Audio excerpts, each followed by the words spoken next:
Maka kembali lagi bersama kami di DG Financial. Kali ini kita akan membahas tentang PT Wahana Interfood Nusantara atau saham KUKU. Ini ada direktur utamanya dari Nasiswanto. Alamat kantor mereka ada di Jalan Dadali nomor 16, Kelurahan Garuda, Kacamata Ande di Bandung, Jawa Barat ya. Kita kalau lihat saham KUKU ini kemarin turun begitu drastis ya, terus turun tiap tahunnya. Tapi kemudian ini kali ini dia melonjak cukup tinggi ya. Kita lihat penyebabnya gitu apa. Ini laporan keuangan kuartal ketiga, nilainya 1 penuh tapi benda itu dia rupiah.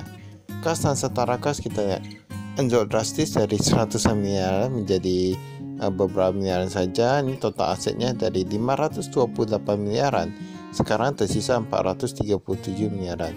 Berarti secara keseluruhan mereka masih mencatat kinerja yang kurang bagus ya, kurang memuaskan. Ini kita lihat liabilitas ekuitasnya. Ini utang jangka pendeknya. Utang jangka pendeknya dari 117 miliaran sekarang menjadi 153 miliaran. Nah, ini kalau kita di sini berarti sekitar 26 miliaran meningkatnya. Total hutangnya dari 378 miliaran menjadi 326 miliaran. Dia berkurang sekitar 52 miliaran ya. Sekitar 50 miliaran masih oke. Dan ekuitasnya itu berkurang sekitar 40 miliaran. Nah, kalau kita di sini berarti pengenaan hutangnya itu masih lebih tinggi daripada pengenaan ekuitas, tapi hutangnya itu sudah lebih banyak daripada ekuitasnya. Nah, bahkan kita bilang beberapa kali lipat ya. Penjualan netonya kita lihat tetap menurun juga 138 miliaran menjadi 120 miliaran. Labanya dari 30 miliaran anjlok menjadi 6 miliaran. Nah, kita lihat ya. Ketika penjualannya menurun, bebannya malah meningkat. Itulah yang menyebabkan anjloknya. Bahkan persediaan kalau kita lihat tadi dia berkurang ya.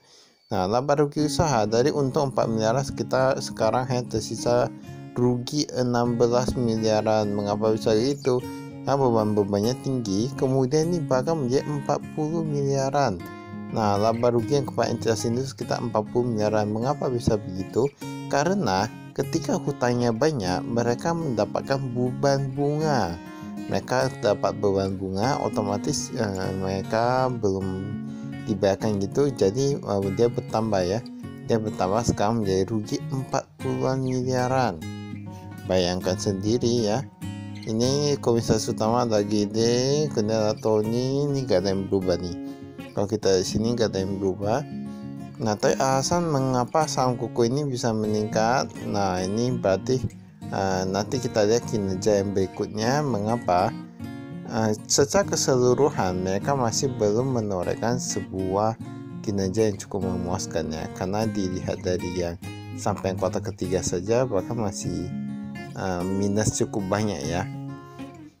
Karena biasanya apa? Biasanya untuk yang laporan tahunan dengan kuartal ketiga tidak akan begitu beda jauh.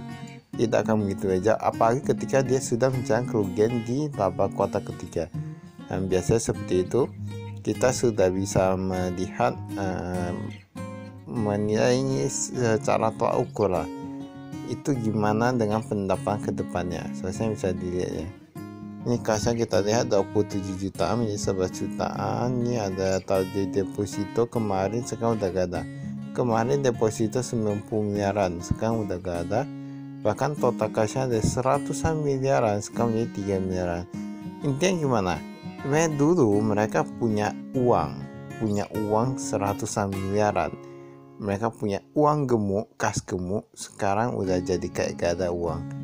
Nah, sekarang hanya tersisa sedikit. Nah, bisa tahu ya. Nah, sebenarnya menurut kami, ini kita lihat saja. Hutangnya bahkan dari 37 miliaran jadi 65 miliaran yang lebih dari 90 hari. Mengapa bisa begitu?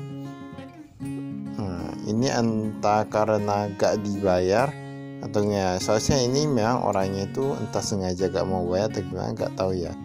Dan memang seperti itu, jadi kita harus berhati-hati ya. Persediaan, ini ada barang baku, nah dan lain-lain. Kita gak tahu sebenarnya ini penjualan yang piutangnya itu macet dia yang dari luar negeri atau yang dari lokal. Nah, itu kalau dari luar negeri itu agak sedikit bahaya ya. Ya, saya tetap bisa di sini. Memang sebuah perusahaan itu kalau cash flow-nya udah macet, kita lakukan penjualan, cetak penjualan, tapi ternyata gak dibayar, itu adalah sesuatu yang bahaya. Ya, itu adalah sesuatu yang bahaya. Mengapa bisa begitu? Nah, tahu-tahu sendiri ya. Kalau kita cetak penjualan gak dibayar, otomatis gak ada uang dong. Berarti selama ini penjualannya kan itu hanya rekayasa aja. Bukan rekayasa ya, tapi ibaratnya hanya ibaratnya kita pikir dapat uang, ternyata gak dapat uang. Lebih kayak itu ya. Karena orangnya gak mau bayar.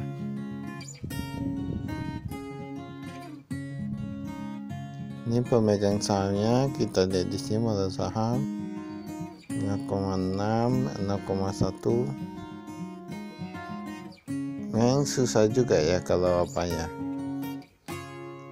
Dan setahu kami kalau sebuah bisnis terus merugi, biasanya ownernya itu akan semakin putus asa. Kebanyakan kayak itu. Kecuali kalau dia top manajemennya itu dia tetap optimis, nah itu kemungkinan bisa. Tapi kalau dalam perusahaan yang mencari kerugian terus, nah kita lihat dulu penjualannya tetap anjlok di Compound Conclude. Nah itu pada kemarin paling banyak sekitar 80 miliar, sekarang tersisa 36 miliaran. Guna dari Cocoa Powder, Food and Beverage semua rata-rata meningkat penjualannya, kecuali yang Compound Conclude. Ini agak susah nih ya. Nah bahkan yang best sellernya itu pun turun ya. Yang ekspor yang ada 900-an juta sekarang jadi 8 miliaran. Nah penjualannya. Yang lokal dia menurun. Tapi memang sebuah perusahaan dia gak bisa kita bilang karena top management aja. Bisa jadi perusahaan itu terus merugi karena memang industrinya itu sedang tidak baik-baik saja. Bisnis di industri itu memang gak gampang itu ya. Persaingan ketat atau gimana, gak ada yang tahu. Dia memang kebanyakan orang pilih yang dia memang industrinya itu sudah bagus, jadi resiko untuk gagal itu lebih sedikit. Memang ada yang lihat kayak gitu ya. Ini penghasilan keuangan bahkan kita lihat bahkan minus 24 miliaran ya. Makanya yang tadi kita lihat minus laba ruginya jadi rugi 40 miliaran karena kebanyakan bebannya itu di bunganya, bunga pinjaman, bunga bank dan lain gitu ya. Nah, jadi kami katakan perlu waspada terhadap utang. Jangan pikir utang itu ada utang kita bisa pinjam buat bisnis lebih baik. Hati-hati dan utang. Maka itu saya dari kami, sekian, terima kasih. Salam investasi.